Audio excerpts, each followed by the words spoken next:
Mark Rogers TV, the voice of college football, striking up the live stream. It's about 2:15 Eastern time on a Monday, blazing hot here in Connecticut, and I believe across the country. I think we're all pretty much in the same boat. It feels like Florida in the middle of August, but if you're like me, you don't complain because you waited all winter for summer weather. And hey, this is about the ultimate summer weather, and I'm sure it'll back down into the 80s and 90s here at some point. But we've got Alex Galbraith on the line from the Gridiron Now. Of course, you jump over to his channel, you subscribe right there, and you get a unique perspective on college football, typically predictions, prognostications, and really lays it out on his whiteboard, on the big board there of his forecasting of college football, getting us set for 2018, working through the SEC right now. Of course, right here, we've got the best discussion, debate, and analysis of college football as well. Ask that you would subscribe, even if you disagree with the content. You got to admit we at least bring on quality bloggers, broadcasters, and analysis from myself. And you may disagree, but it's part of the discussion and part of the thing that makes college football unique, certainly. So like and comment as well. We appreciate that. And if you prefer the audio, go to Google Play, Podbean, iTunes, and Stitcher, and you just search Mark Rogers TV. All right. For the rest of the summer, I know that it's been difficult for a number of people to catch these live streams, and I've received dozens, if not hundreds, of comments on the summer schedule and basically when am I going to be on doing live streams, because many times it's just scheduled at the last minute or an impromptu effort. So going forward, I'm going to be traveling over the next week or so, but I'm going to send a video out very soon with basically promoting the lineup for the summer. I may change that come football season, but for right now, we're looking at a Sunday afternoon live stream at 4 o'clock Eastern time, Monday at 6, Wednesday at 7 o'clock, Thursday at 8, and all of those Eastern time. So again, we'll be on Sunday late afternoon, Monday early evening, and then Wednesday and Thursday night, and we'll deliver at least those live streams, if not more, here at Mark Rogers TV. So just want to get you caught up on what I'm looking at this summer. I've knocked out the top 5 in the SEC at the quarterback, running back, wide receiver, and tight end position. Top 5 in the ACC at quarterback and running back. Top 10 at quarterback nationally. I've got the running back just in the folder here, just recorded and ready to be released. Top 10 running backs to be released today. Top 10 national games in terms of non-conference games on your radar, as well as the under the radar games weeks 1 through 4. So check out those videos. And I was just looking at the team reports that we've put together here just in the last month. It's Miami, Ohio State, LSU, Michigan, UCLA, Nebraska, TCU, Clemson, Penn State, Tennessee, Arizona State, Texas, and I think I missed a few. I've had requests recently to break down quarterback battles. So I knocked out USC. That was released late yesterday, the USC quarterback battle with Sears, Fink, and Daniels. And I've now had requests. I shouldn't have done that, because now I've got requests for Stanford and Clemson. So I will deliver on Stanford and Clemson, breaking down those quarterback battles. Schedule rankings. I'm in the process of printing out all the schedules for the Power 5 and the major independents. I will rank them all. We're up to 71, Alex, on the Power 5. If you include the independents, we are at 68. And we've got, of course, in the last few years, UMass has jumped in, and Liberty this year, along with New Mexico State. So we're at 71 Power 5. So I'm going to rank all those schedules, 71 all the way up to number 1. And then similar to Alex, and I, again, would encourage you to go over to the Gridiron Expert and check out his channel. He's running through the SEC right now. He'll scan the nation with his Power 5 predictions team by team. We'll do something similar here, more in preview fashion of looking at the team, the personnel, and then I'll give you my prediction. As much as I hate to do it before the last week of August, because that's my typical approach, I know that you guys are looking for summer predictions and asking me all the time, so I will deliver on summer predictions.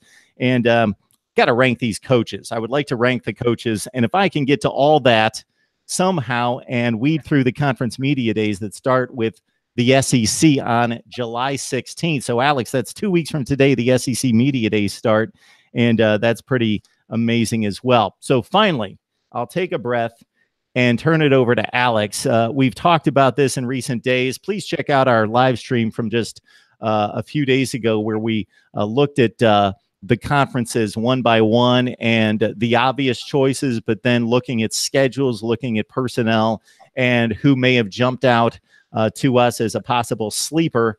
And please check out that video that we cut with Alex just a few days ago. And we had promised that we're going to look at the Heisman race, and we'll do just that.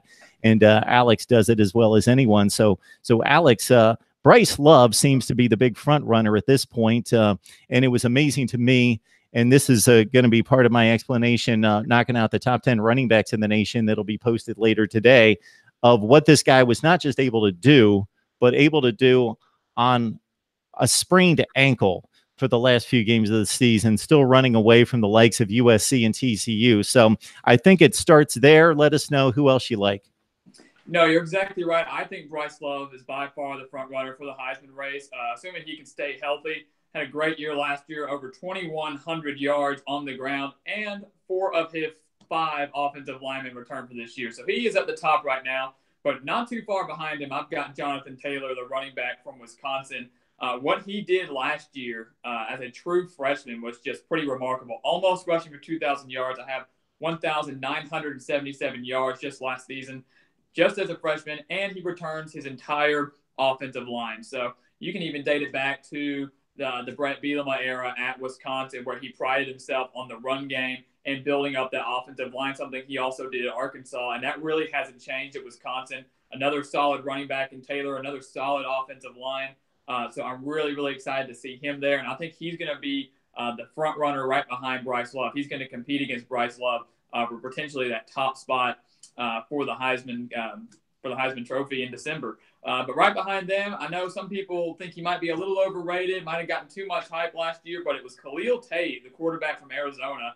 I'm really curious to see how he does this year, bringing in Kevin Sumlin. We know what kind of offense he runs, like he did at Texas A&M. And with a dual-threat quarterback like Tate, I think Arizona could surprise a couple of people in the Pac-12, not necessarily winning their division, but at least surprising a couple of people, pulling off a couple upsets. He's extremely dangerous, both through the air and on the ground. His top 3 wide receivers return. They're all seniors, so you have a very experienced core there.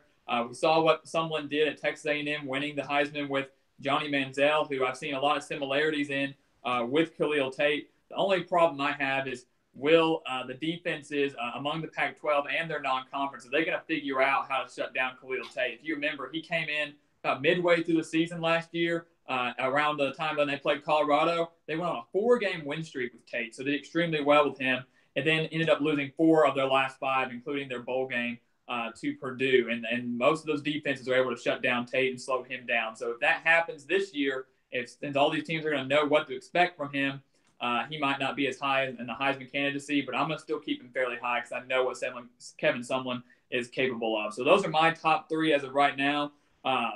Still plenty of solid running backs and quarterbacks out there that I'm sure we'll touch on a little bit here, but I think right now it's by far Bryce Love at 1 and then Jonathan Taylor at number 2.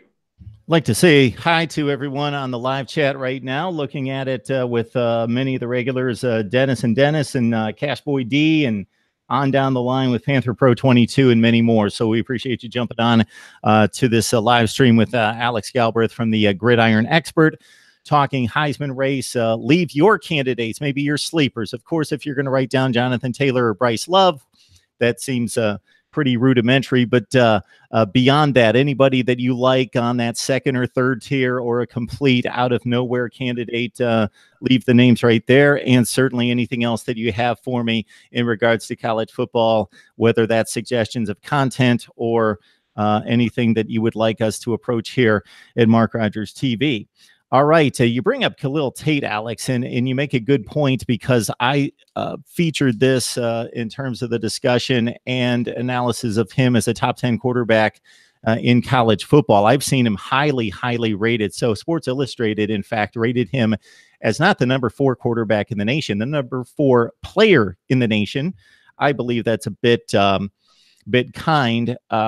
You bring up a good point. So if you look at the analysis of Khalil Tate's breakdown, Brandon Dawkins had to get hurt for him to see the field against Colorado. He breaks the FBS quarterback rushing record in 1 game and then just takes off from there. Probably a more accurate passer than many people would give him credit for, because he's a run-first dynamic runner that they think he can't throw it. But he can sling it around very well, can make all the throws, has the strong enough arm.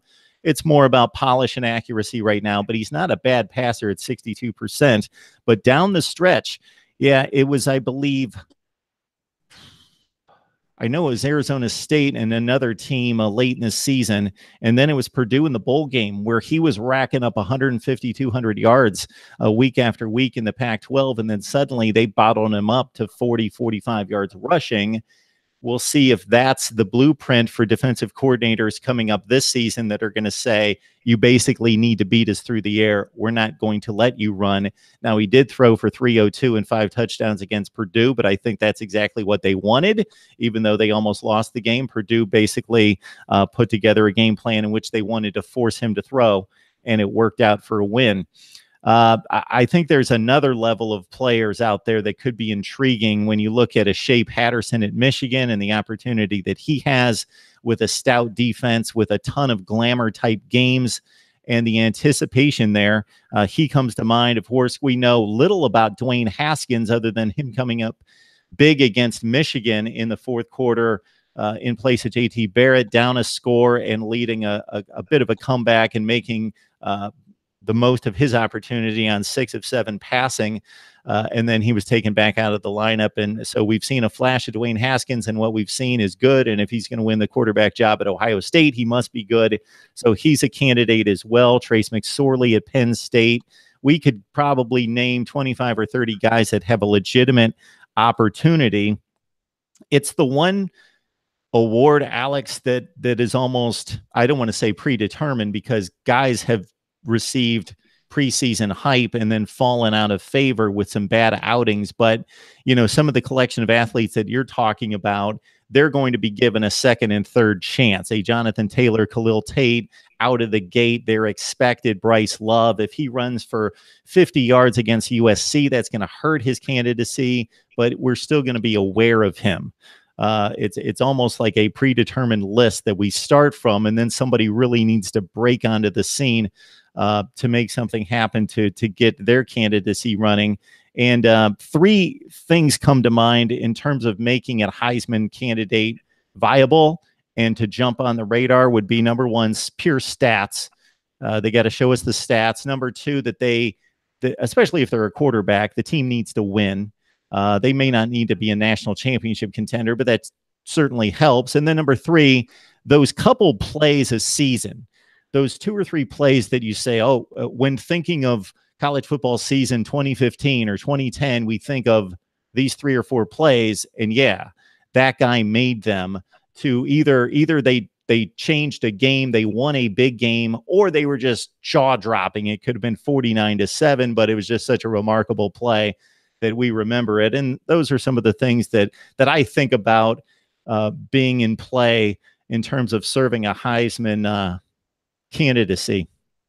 Yeah, no, you're exactly right. I can think of some of the past Heisman winners, a certain play that when you saw that, you're like, there you go. He has sealed up the Heisman Trophy right there. I mean, the one that comes to mind mostly for me is Johnny Manziel and his performance against Alabama, the play where he fumbled the ball back into his own hands and hit a wide open receiver in the back of the end zone. I mean, that right there sealed the Heisman for him. So you're exactly right on that aspect. And you're exactly right about the qualities that are needed for a Heisman winner or a Heisman candidate. And that there is usually going to be a sleeper that could potentially come out of nowhere, or someone like the guys that we've been mentioning that maybe don't do as well as we were expecting and drop out, and then someone else is able to rise in. But you're right. A lot of these people are receiving a lot of hype early on in the season. And usually when they do that, they don't usually peter off. They usually stay up there towards the top. And you're right. Some people get a little more leeway than others. If you said Bryce Love was going to rush for 50 yards against UCLA, then, yeah, we would say that's not a great performance. But if he can bounce back the next week and put up another 150, 200, he's still towards the top. So you can't do that when it comes down to the Heisman race. I hate it when people say one bad performance ruins their chances at a Heisman, because that's definitely not the case. But in some cases, for some of these players, it is. It just depends on who they are. I'm glad you brought up Shea Patterson. I had him on my list as well. A potential Heisman candidate, could make the top 3, top 5. He's a guy that back at Ole Miss, I thought that Jordan Ta'amu was a little bit better than him, but he does inherit a very good program at Michigan right now. Jim Harbaugh knowing how to, Jim Harbaugh, sorry, coming in there, knows how to work his quarterbacks. So that's going to be really good. A very solid defense, very solid running backs. I mean, the offense was the aspect of Michigan that struggled last year, and I think is really going to turn things back around and be a lot more dominant this year and will certainly be a contender in the Big Ten. My only thing is they have a very, very difficult schedule. So if he wants to be a Heisman candidate, he has the opportunity to put some big numbers against the top teams in the nation. I mean, on the road at Notre Dame, at home against Wisconsin, on the road at Michigan State and Ohio State. So how is he going to fare in those 4 games and over a Big Ten play overall? If he puts up big numbers, especially with 3 of those games being on the road, you can definitely consider him to be high up in the Heisman candidacy. And if not, he might just be middle of the pack. So I'm really curious to see how he does there. But he inherits a very, very good system. And like you said, we could list 30 players that have a shot at the Heisman Trophy. A lot of those being quarterbacks as well. I mean, like you said, Trace McSorley. I could throw in Will Grier in there. Some people have said Tua Tagovailoa or Justin Herbert from Oregon. So there are so many players that definitely have a shot at the beginning of the season because we truly just don't know who's going to win it. But we definitely have our top guys that we expect to do very well and in the end win the Heisman that we can predict so early on in the season. Alex, when we talked about big plays, I had a name in mind when I brought up that being a factor and the jaw-dropping plays. And this is going back a little bit before your time, but Machine Unit on here, big Michigan fan, was thinking right along with me. I don't know that a player capitalized on 3 or 4 or 5 big plays in one season like Charles Woodson, because if you understand his predicament, as it goes to winning a Heisman Trophy, he played defensive back. So that never happens. Peyton Manning was a huge Heisman favorite, but Charles Woodson being a special teams player, a guy that they featured on offense, but if you really go back and look at the stats, it was more just for show. They would throw him into the lineup to scare the defense, to trick the defense, to make him certainly somebody to key on. And but he may have caught 6 or 8 passes during the season. But it comes down to Ohio State, Michigan. They're playing for the Rose Bowl. They're playing for a spot in the national title game. He's got an undefeated season on the line. He returns a punt for a touchdown. He has a big interception in the end zone, and he makes a big pass play that he runs down to the 2 or 3 yard line.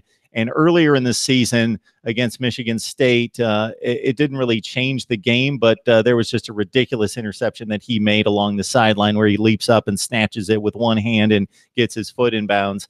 So in the course of 4 or 5 plays, despite his excellence overall, that basically won the Heisman for him. And it didn't really, aside from a couple stats, 1 interception, 1 touchdown in the book, didn't really show up statistically, but it just marked his place for that season. And, he was the catalyst for the Michigan run to the national championship.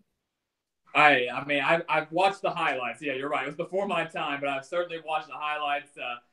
And yeah, probably, in my opinion, one of the best defensive players to play the game by far. Had a very good NFL career as well. So yeah, that's one play that you can never escape is the punt return, especially against Ohio State during that season. That's one that's usually on ESPN repeatedly shown. So yeah, I agree with you on there. And if we want to get into a topic of defensive players winning the Heisman, one big name that's going around this year for the Heisman race is Ed Oliver, the defensive tackle from Houston.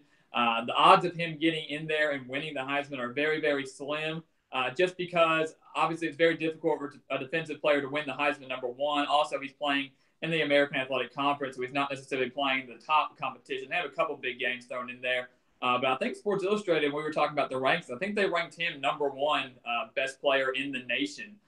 So, that's something to keep your eye on there. Houston's not going to be a letdown in the American Athletic. I think they can certainly contend for that title. And so if Ed Oliver has a big year, racks up a lot of tackles, a couple sacks, makes some big plays, you could see him thrown in the mix a little bit. But I think the odds of him making the top 3 are slim. But I thought I'd just throw that out there since we were on the topic of defensive players. Yeah, it's a good discussion, and the opportunity is there from the standpoint of people who think NFL ability. So he's going to go out there, and unless he gets triple teamed every game, he's going to probably rip off about 12 or 13 sacks and about 18 tackles for loss, and he's going to be a Jadeveon Clowney type who as a sophomore was incredible. Then as a junior may have backed off a little bit, saved himself, but also had the attention of the offense on him and double teamed constantly. So the stats weren't there. But with Ed Oliver, as you mentioned, he's considered the best player in the country if you're just looking from a talent standpoint of who projects to the next level. Well, he plays at Houston, and I'm trying to think. I believe he plays Arizona and Texas Tech come to mind as two games. So they're on the radar to a certain extent, but he's not necessarily playing Texas or Oklahoma or somebody like that, or they have in the past beaten Louisville a couple times with him in the lineup against Lamar Jackson, and those were bigger games. Texas Tech, Arizona, those aren't necessarily going to gain tons of attention, although if he sacks Khalil Tate 2 or 3 times and they pull off an upset there, which would be a minor upset, but an upset, I guess anything's possible. I guess his team would have to go undefeated and be the Central Florida of 2018. And then, the stat figures of the sacks and the tackles for loss, and maybe if he has a strip sack or picks off a pass and runs it all the way, does something that stands out, maybe there's a glimmer of hope for him. Yeah, no, you're exactly right. And that's kind of what I was saying. I mean, it would take a lot. It's going to take a great season performance, an entire season's worth of performance for him to be in consideration for the Heisman. If maybe he was playing at a bigger Power 5 school, maybe he'd have a chance to consider himself in the top 3. But you're right. He is by far one of the better players in college football. He's going to have a good year. At least that's what I'm expecting. And like you said, Houston would just have to have a pretty remarkable year because we know one player doesn't always make a team. We have one player on the defensive line. He's not going to make the entire Houston team, but they definitely have the talent to make a run for the American Athletic title and maybe get his name out there a little bit more. See himself on SportsCenter a few times and a couple people to maybe consider, hey, this guy's for real. And he would certainly be a first-round NFL draft pick. I have no doubt in my mind about that. So he's going to be a really interesting guy to watch. And it's always fun to think, will this be, the first time, I guess, since Charles Woodson to be a defensive player to win the Heisman. It's always fun to talk about that. So that's just always a thought. Alex, I think one of the oddest Heisman runs I've ever seen was the one just a few years ago by Lamar Jackson, in that he was expected to put up big rushing numbers. He turned out to be a little bit better of a thrower at that point than we expected. And he comes out of the gate and he puts up video game kind of numbers. He's running up 500 yards of total offense and scoring 5 and 6 touchdowns a game. And suddenly, bam, he's the guy. Late in the season, Louisville was in a position. They lost a game at Clemson, but it was a really hard-fought game. They played really well. He had good numbers against Deshaun Watson. It was a marquee game. And actually, this is a bit of a side note. Should have gotten a little bit more help from his wide receiver on a 4th and short that could have won the game. But regardless, they only lost the one game, and it was to arguably the best team in the country. So he still was out in front. Late in the season, he had 2 what brought it to mind was the Houston game. They went to Houston, and Ed Oliver and company was all over him, and he did not look good in that game. Didn't have a whole lot of support from the offensive line. Then they go to Kentucky, and he throws 2 or 3 interceptions, has a number of turnovers in that game. They lose again. He loses his last 2 games, plays fairly poorly in those 2 games. Again, it was a team effort on that part, but he still wins the Heisman because nobody else really stepped up in that particular case. But I'm going to throw out a huge wild card to you. I don't think anyone necessarily sees this one coming, and I'm not making a prediction here, but what if the Wisconsin angle flips? We all expect Jonathan Taylor, who ran just shy of 2,000 yards and double-digit touchdowns. So he's kind of a known factor, and if coming off almost 2,000 yards and that many touchdowns, he didn't win the Heisman. If he runs for 1,500, unless they're in the national playoff and win the Big Ten, maybe that changes things. But the passing game at Wisconsin is going to be much better. We saw Alex Hornibrook have a very good Orange Bowl against one of the best secondaries in the country. And if you follow Wisconsin football, they have more playmakers on the outside with the likes of Danny Davis and A.J. Taylor than they've had maybe ever. They have like 3 or 4 guys that are legitimate speed threats. Hornibrook looked good in the Orange Bowl. I'm just throwing it out that they're going to throw the ball a little bit more. I think there's going to be a little less Jonathan Taylor. And if they win them all, and the quarterback typically gets the credit. And let's say Hornibrook throws close to 30 touchdown passes. Maybe he jumps into the race instead. I could definitely see that. That's a very, very solid point. Now, I believe that Hornibrook also just won the Manning Passing Academy when he was down there and beat out some of the better quarterbacks in the nation. So yes, and I've always been a fan of Hornibrook. A lot of people criticized him for part of last season at Wisconsin, maybe the year before that, about him not being necessarily the most accurate or coming through in clutch situations. But I've always been a big fan of him. Thought he was always able to keep his composure and was kind of an under the radar quarterback in the nation. But you're exactly right. And I've thought about that too, because you take a team like Stanford or Wisconsin that has two very solid running backs, but if they rely more heavily on their quarterback and their passing game, and sure, their running back's still going to put up big numbers, but say their numbers are somewhat equal at their respective positions, how far are you going to go? Are you going to say, well, you have Hornibrook who's, putting up some big numbers, but Bryce Love's putting about the same at running back. We're going to go ahead and do him because, he was number one to start off with anyways. I mean, you make a very solid point there for any team that has two solid, a quarterback and a running back. How do you distinguish which one's going to be there? I mean, you could technically have two in the race, but I'm with you on that. And I could very well see that being the case for Wisconsin and maybe Stanford too. I like KJ Costello.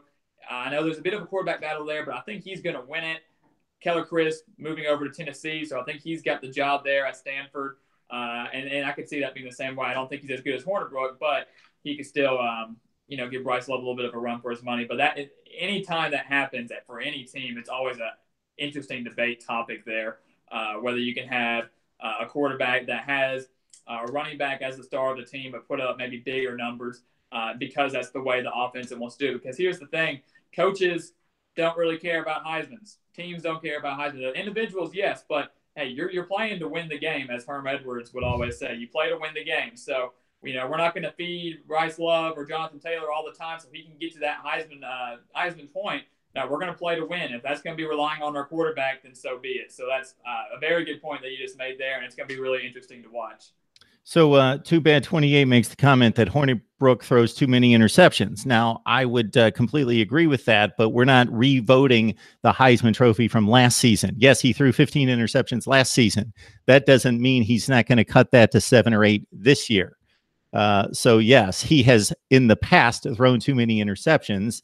Maybe that'll continue. I don't know, but I know that it's been a point of emphasis with him and the coaching staff, and that may change drastically. And if he cuts his interceptions, we also had a quarterback finish either second or third in the Heisman voting just in the last few years by the name of Deshaun Watson, who threw 15 interceptions as well. Also had somebody comment on here that Deshaun Watson, while we were talking Lamar Jackson, should have won the Heisman Trophy that year. I completely agree with that. Just did a search of the video that I cut at the time that said Deshaun Watson is the Heisman winner. He should have won the Heisman, and I sent it your way, whoever had made that comment, because I have not agreed with several of the Heisman votes over the last few years. I was a Christian McCaffrey guy over Derrick Henry, and I was a Deshaun Watson over Lamar Jackson guy.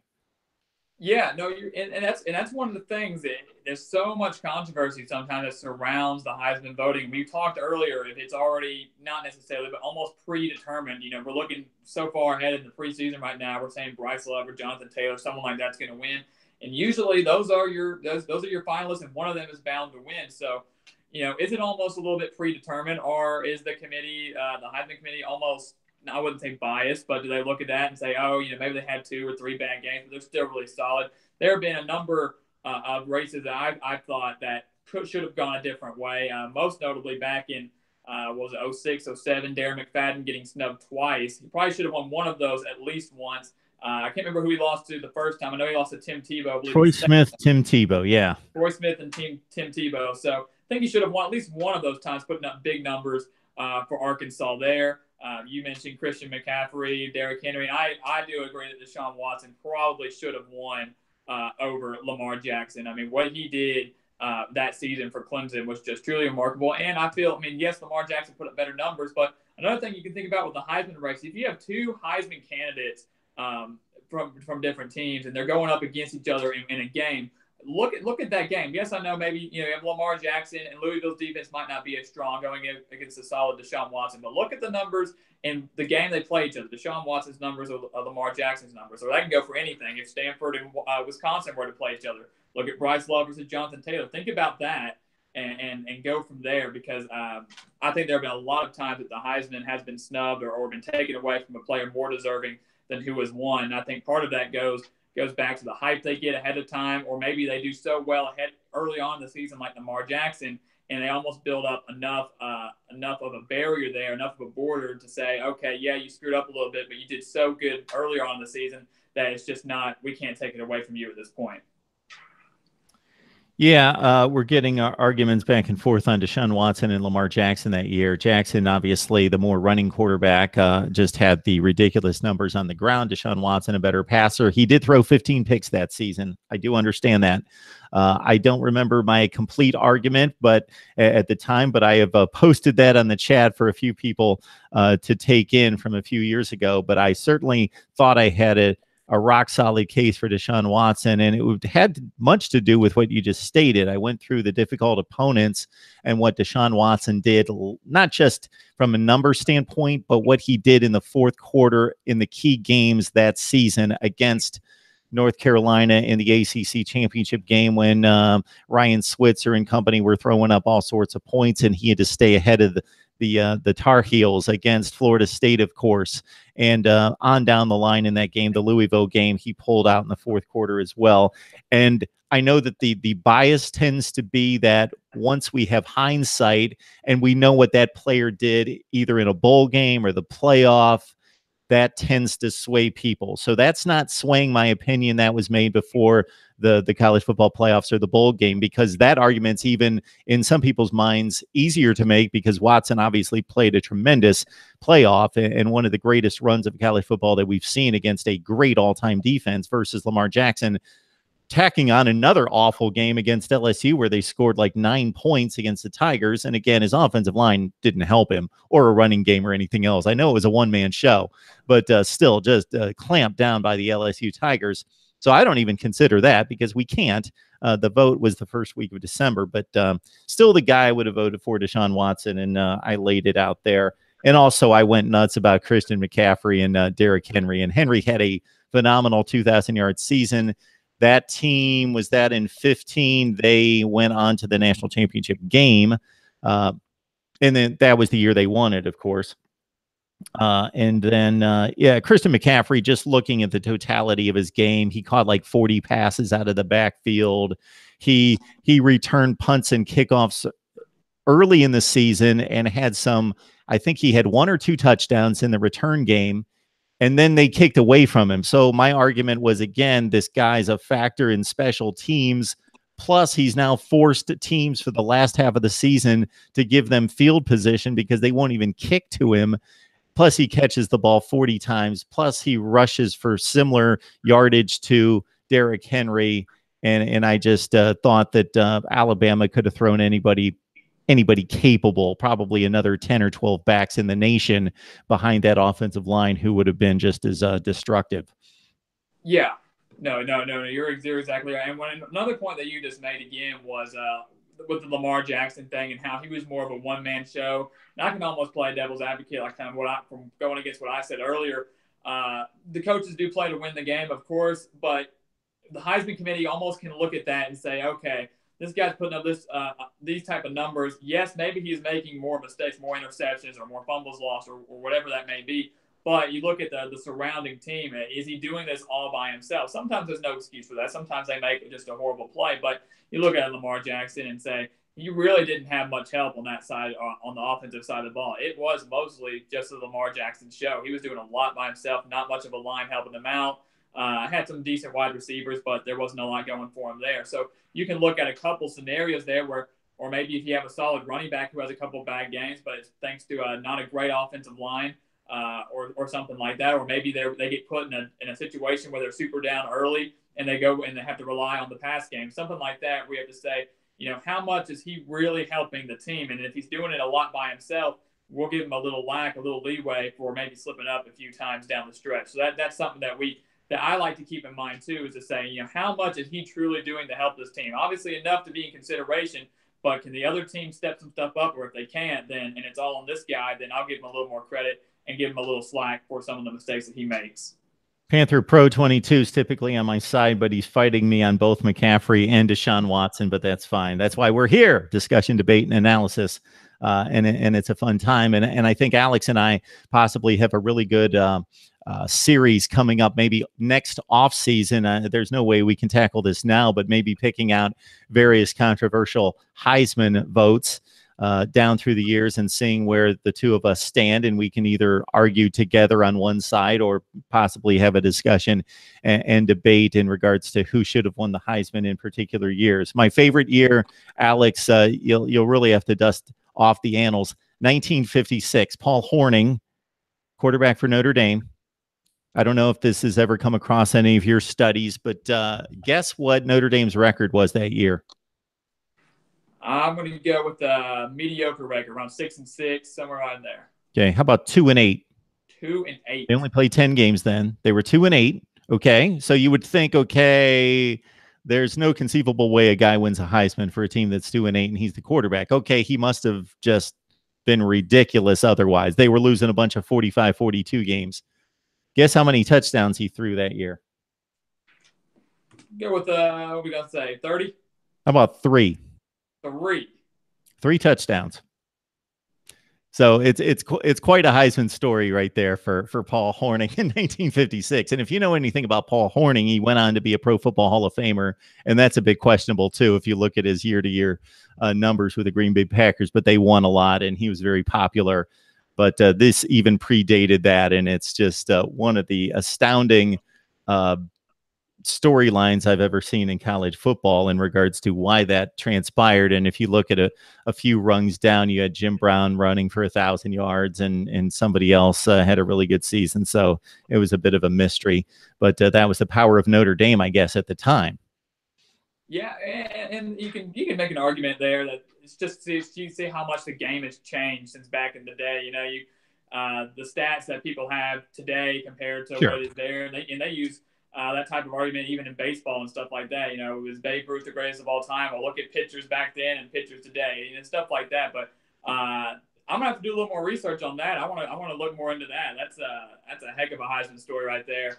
Obviously, haven't done enough research on that on way back then, those older Heisman races. But that's definitely a story. And you're right. Sometimes the power of a team can contribute. The power of Notre Dame, despite even going 2-8, throwing 3 touchdowns.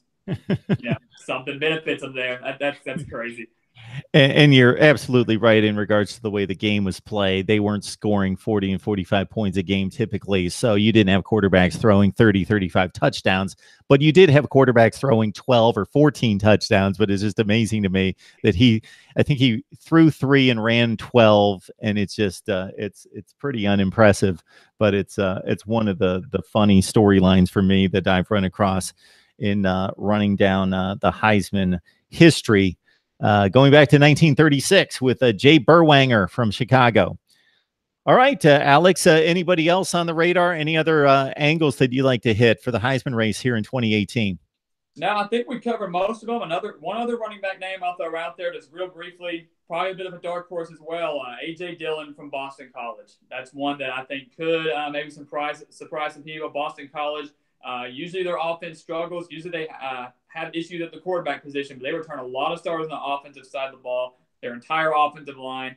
And Dillon, just as a freshman last year, ran for 1,589 yards. So his coming out game was against Louisville, actually, with 272 yards in that game. So he's going to be the anchor, the rock for that Boston College offense.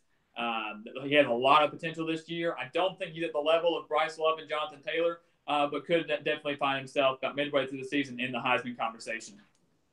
Alex, I believe there's a longer description than this, but considering what Baker Mayfield accomplished last year, and I certainly would have voted him the Heisman Trophy. He was, in my eyes, the most outstanding player and at a meaningful position or a position that you would count on. Again, that's another issue that I have with the Heisman. It's the best offensive player in the country, and it's maybe the best quarterback, running back in the country.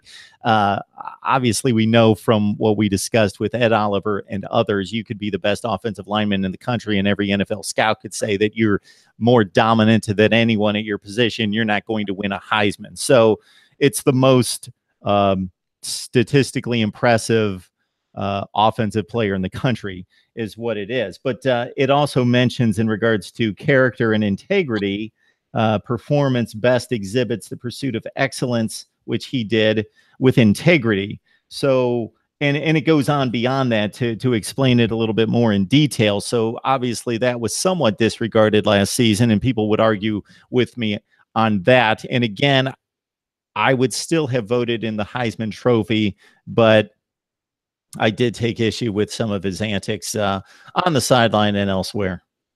Yeah, I've had a problem with that too. I, like you, would have voted Baker Mayfield. I thought by far he was the best player in college football, especially at his position last year. We saw what he did, almost beating Georgia in the Rose Bowl. Had a great year, but you're right, and I can make the same argument as well for Johnny Manziel back in, I think it was 2012 when he won.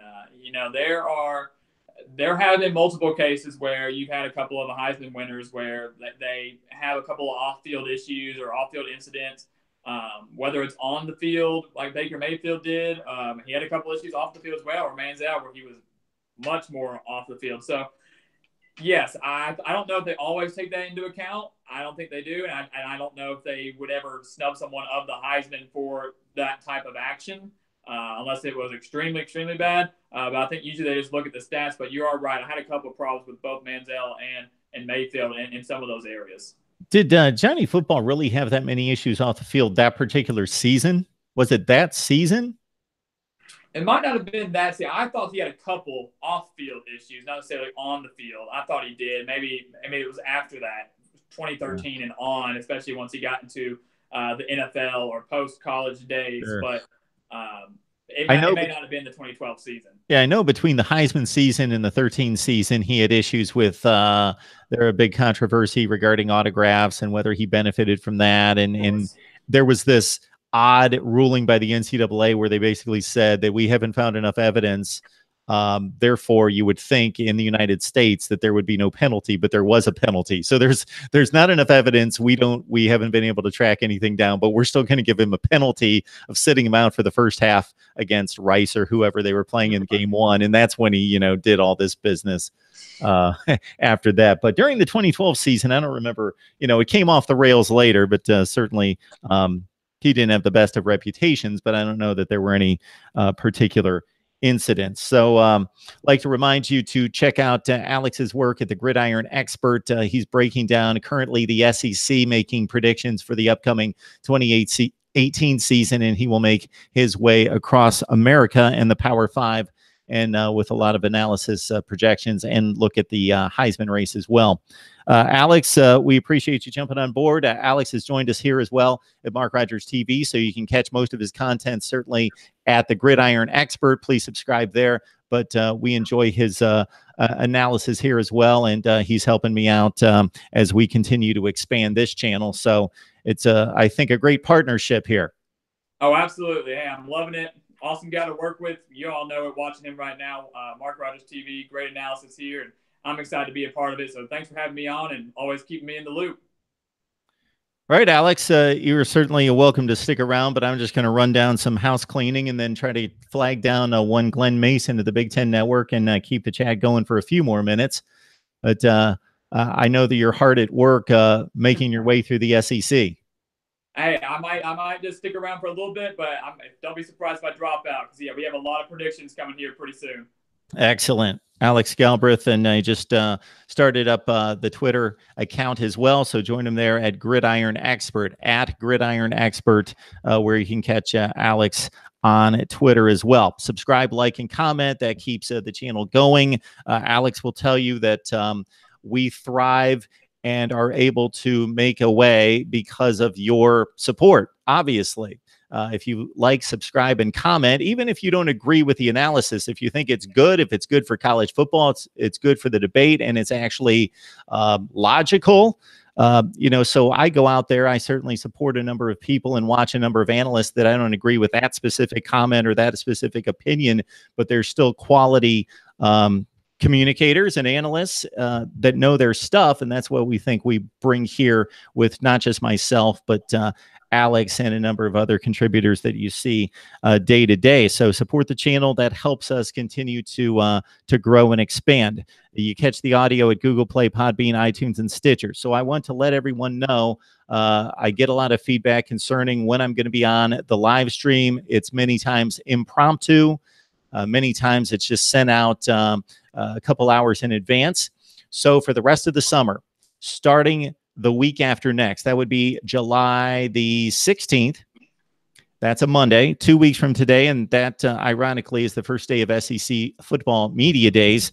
My aim is to do live streams Sunday at 4 o'clock Eastern time, Monday at 6 Eastern, then Wednesday and Thursday night at 7 Eastern. And you never know, maybe I jump on a Friday or a Saturday as well. What I'm going to do sometime this afternoon is I'm just going to post a big board that's going to show you the summer lineup of live streams that I will commit to each and every week. There could be an exception here or there, some vacation time as well, but generally that will be the schedule for the summer. We'll reevaluate once we hit September 1st and that opening weekend and what we can do going forward.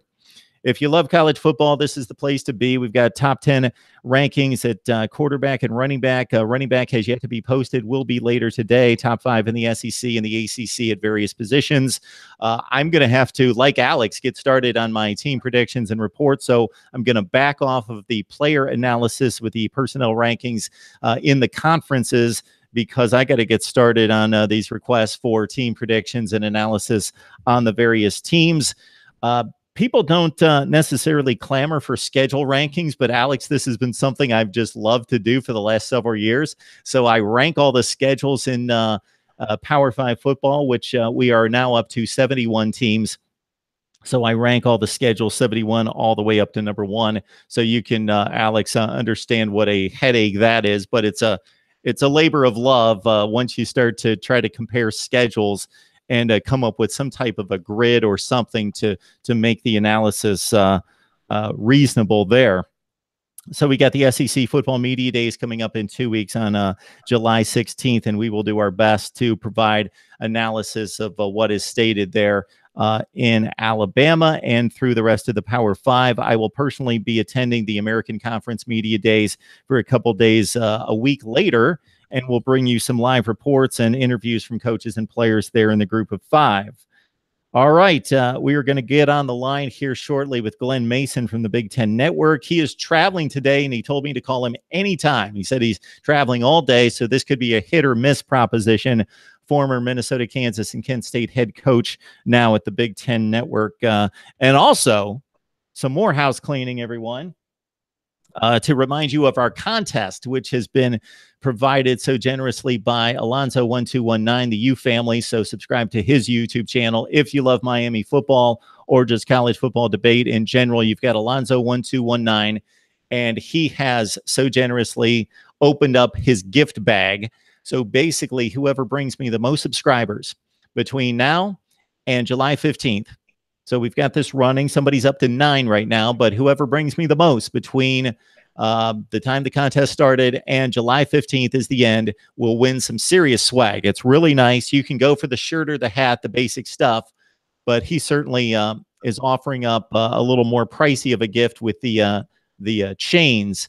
The turnover chain being the one featured for Miami fans. You can go that route, or if you love anybody, doesn't matter, USC, Penn State, Ohio State, whoever it is, he has a merchandise available for everyone, every team in college football. And if you want the NFL or baseball, anything, NBA, he can go that route as well. Again, bring the most subscribers to Mark Rogers TV by July 15th and win yourself some swag.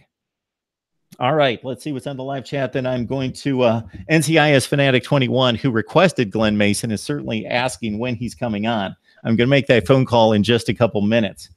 All right. The live chat is all over the place, so I don't know where you guys have taken it. I don't know that I can respond to much here, but appreciate you jumping on board and joining us here at Mark Rogers TV, the voice of college football. And certainly am very happy to be joined by Alex Galbraith, who produces there at Gridiron Expert. So, Alex, I'm going to allow you a plug, and then you can stick on the line if you'd like. I'm going to go grab my phone and just let us know what we can find at the Gridiron Expert and what you have coming up.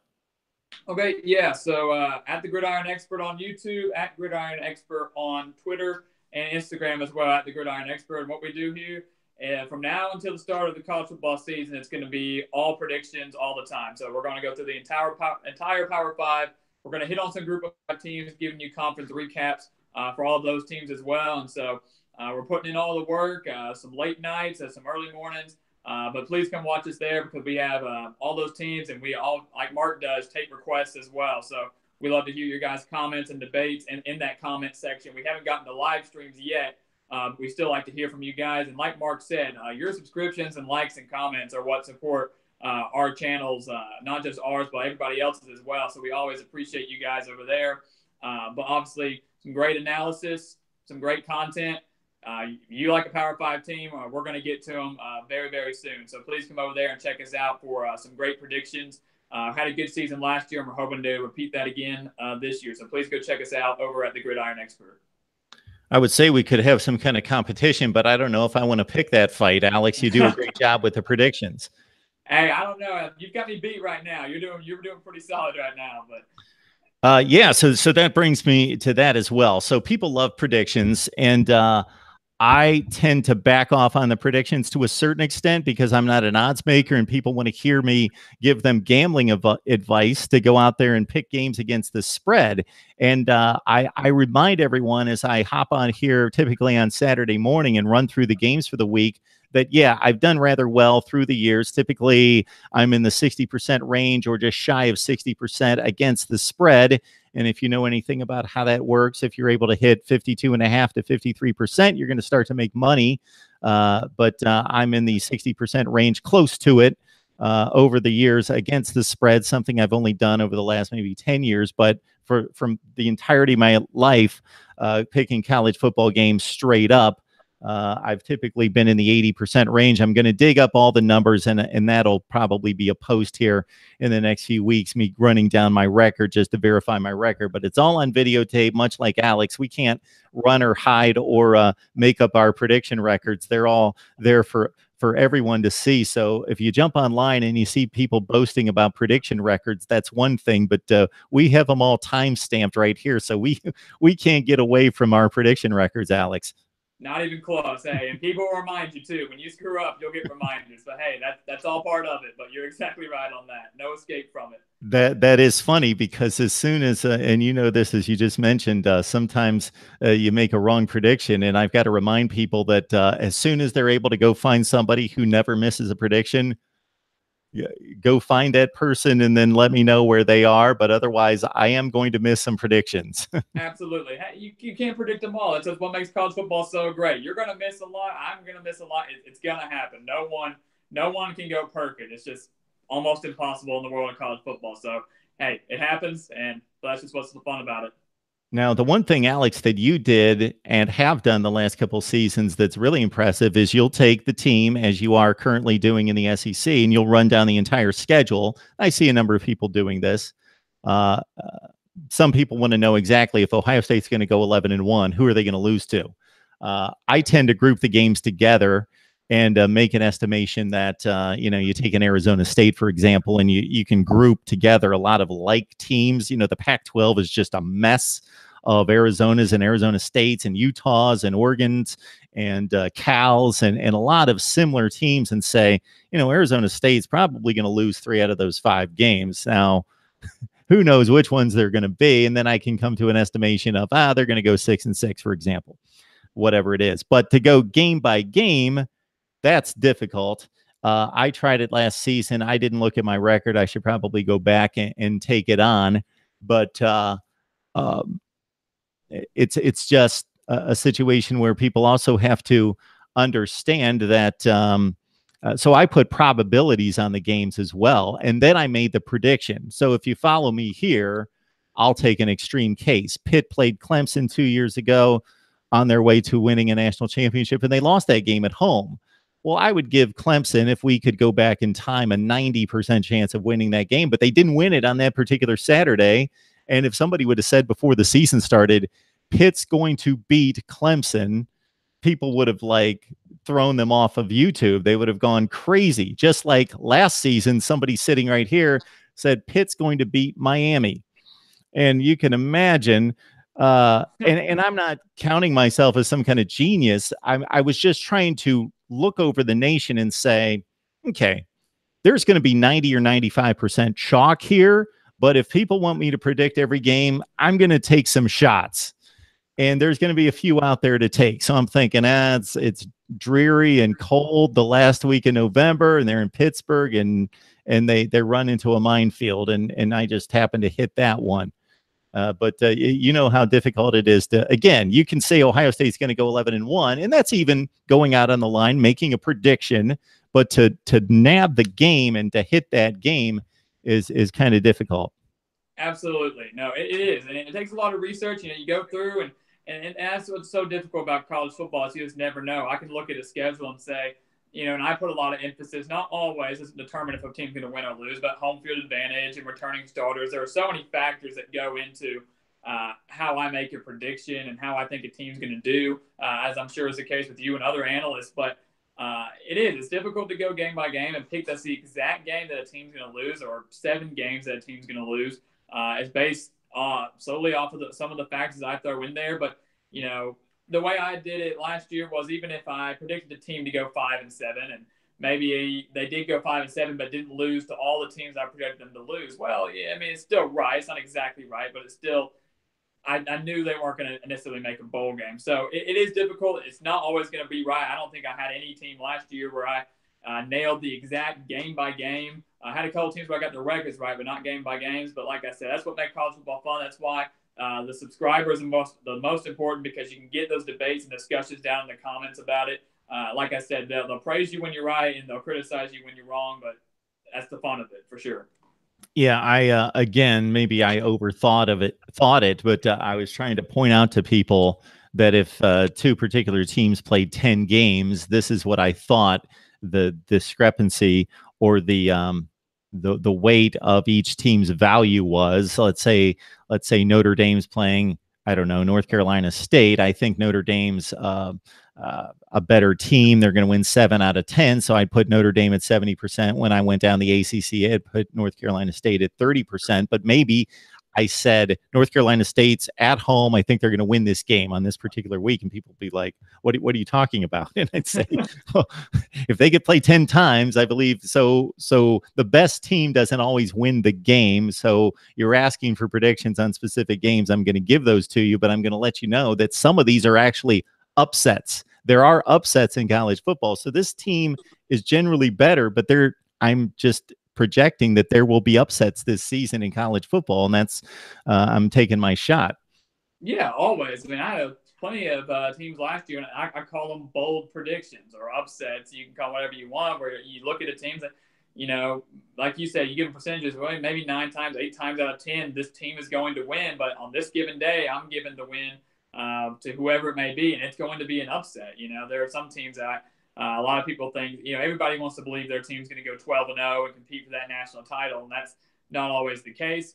But you're right. I have a lot of bold predictions thrown in there that are considered upsets, and like you said, you look really good when you get them right.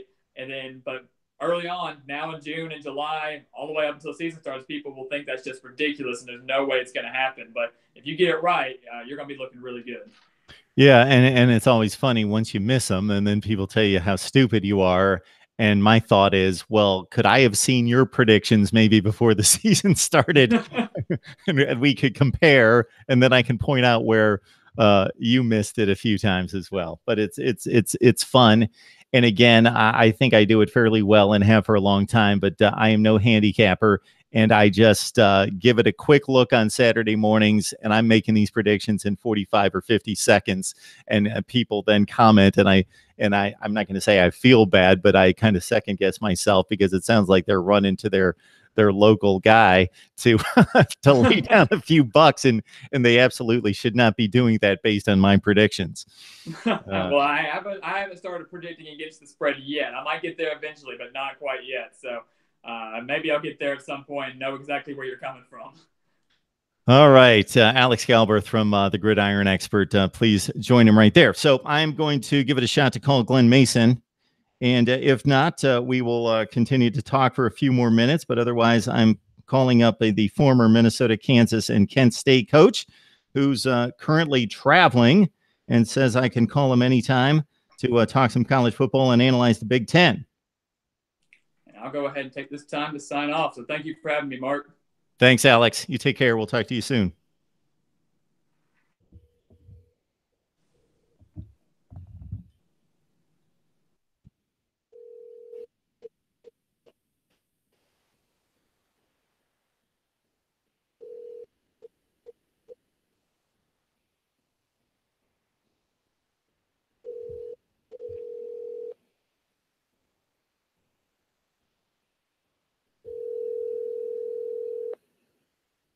This would be our awkward silence here at Mark Rogers TV. Hi, you reached 612-968-6292. Leave a message, I'll call you back. Thank you. At the tone, please record your message. When you've finished recording, you may hang up or press 1 for more options. Hey, Glenn, this is Mark Rogers of Mark Rogers TV. We had connected on Twitter, and you left me your number to possibly talk some college football, talk up the Big Ten here sometime today while you were traveling. Please give me a call back when you get a chance. I'm at 860-329-7932. Otherwise, I will try you back sometime this week. Thank you. Bye. And there you go. Actually, in addition to Alex, I have somebody else joining us here at Mark Rogers TV, so I'll make that announcement here sometime in the next few weeks when we can get this individual on the line. They are extremely busy at this point, but things are clearing up, and they will be joining the analysis here at Mark Rogers TV as well. So I'm building a staff to better serve the channel and serve you and college football content. So I'm going to run through the chat one more time here. NCIS Fanatic 21. Sorry, no Glenn Mason today. I did my best. Got his number, so we'll make it work here at some point. All right. And again, if you guys missed it, summer schedule is going to be 4 o'clock live stream Eastern time on Sunday, Monday at 6 Eastern, Wednesday and Thursday night at 7 Eastern, and I'll probably be on Friday and Saturday as well. I should probably announce a Friday as well because my daughter's typically at work during the day, so we'll do a live stream during the day sometime on Friday, and I will send out that video with the big board and the lineup so you guys can join me, and then we'll reevaluate the football season. And I should probably be on here just about every day during the college football season talking. We'll have so much to talk about, I won't be able to get to all of it. All right, folks. Top 5 positional players in the SEC and the ACC. Check out those videos. Top 10 national games, non-conference, the under-the-radar games. And if you like the team reports, you've got a number of them that we listed earlier. If you don't like the team reports, I'm going trending more toward the lists. Seems like you guys want the big perspective. But again, I love to have the Clemson guy on or the Kansas State person on and really dig deep into the personnel and break down the teams. And we had this all access kind of all free panel across the board Ohio State discussion last Wednesday night. We did the same with UCLA the previous night. I found a lot of value in that as well as we really dug into it. And so I've gotten requests for quarterback battle breakdowns from Stanford and Clemson and also USC. I knocked out the Trojans and just posted that.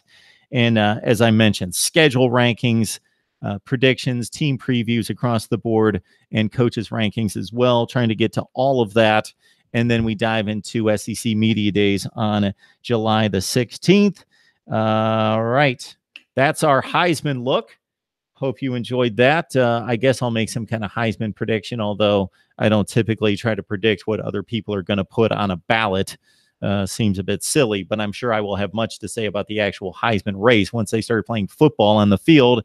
And if anything comes down like similar to what we saw in 2015 and 2016 with Derrick Henry versus Christian McCaffrey and Deshaun Watson against Lamar Jackson, then I will have much to say about the Heisman race for sure. All right. And everyone on the live chat, I appreciate the support, the likes, and the comments. And again, you help us out so much. Even if you disagreed with me on a particular topic, but you enjoy the analysis and think I at least do my homework and bring a thoughtful opinion, even if you disagree with it, like the video. If you think it's complete rubbish, go ahead and dislike it. Make your comments. And again, I rely on you guys to bring me suggestions on what you want for content, because this is the way that I know I'm delivering what you guys want to hear. Sometimes I'm going to cut some videos that are just going to be for my own personal. I just want to talk to the Memphis guy and hear about Memphis football, and it's going to get 17 views. I don't care. I'm going to talk to him. Sometimes I do that. Sometimes I just want to go on a rant about something and maybe nobody's going to watch. I do those videos for myself. But for the most part, I'm trying to find what you guys want. And right now, there are certain teams where I get a bigger response, obviously, but that doesn't mean I'm going to ignore other teams. So there are huge fan bases at Wisconsin or Penn State or, pick your team. They don't necessarily watch my videos and haven't found me yet, but I'm not going to give up on those fan bases. I've gained traction with Miami and Ohio State and LSU and USC and a few others, but I'm not going to give up on the fan bases that haven't found me yet, because they will find me, because I built those other fan bases because I just tackled the content and I went after it. So I'm going to do the same across the country with and obviously favor those teams that are relevant at the time. If pick your team, I'm going to pick on LSU, goes into the tank and they're 3-8 at the end of November, we're not going to be talking a whole lot of LSU football except for Ed O's future. But besides that, we'll focus on what's relevant and bring you the best debate, discussion, and analysis. After he is available, roughly around July the 10th, Peter Burns of the SEC Network and ESPN will be joining us as well. All right, guys, we appreciate it. You guys have a great Monday. Stay cool, jump in the pool, do whatever you need to do to stay cool and enjoy the summer. And I will be releasing video content all week, even while I'm traveling. And we will see you soon right here at Mark Rogers TV, the voice of college football.